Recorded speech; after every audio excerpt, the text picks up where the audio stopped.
સુરતમાં ફરી એકવાર નકલી નોટોનું કૌભાંડ પકડાયું છે, જેમાં નોટો સરહદ પારથી લાવવામાં આવી હતી। સુરતના પૂણા શાકભાજી માર્કેટમાં ₹500ની નકલી નોટો વટાવવા જતા 2 આરોપીને પકડી પાડવામાં આવ્યા હતા અને પોલીસે નકલી નોટો પણ આરોપીઓ પાસેથી જપ્ત કરી હતી।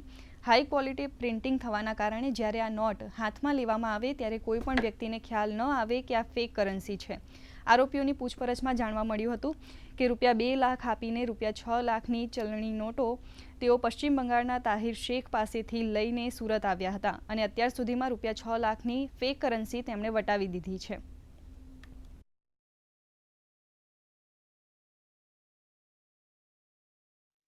ગત રોજ એસઓજી એક ડુપ્લિકેટ નોટનું નેટવર્ક એ રીતે પકડ્યું છે। એક વ્યક્તિ છે એના ઘરે રેડ કરવામાં આવ્યું ને ત્યાં 500ના દરની નોટો પકડી લીધી છે। ત્યારબાદ તેના ઘરે સર્ચ કરતાં એના ઘરેથી એક નોટ કરન્સી ડિટેક્ટર મશીન પણ પકડાયું છે, જે એમેઝોન કંપનીમાંથી એણે મંગાવેલું। તે ઉપરાંત એને પૂછપરછ કરતાં તાહિર શેખ નામનો વ્યક્તિ કે જે પશ્ચિમ બંગાળનો માલદાનો વતની છે, તે તેને એકના બદલામાં 3 નોટો એ રીતે આપતો હતો અને ત્યાંથી તે લોકો લઈ આવીને અહીંયા છૂટક વેચાણ કરીને પૈસા ફેક નોટમાંથી ઓરિજિનલ નોટમાં કન્વર્ટ કરતા હતા।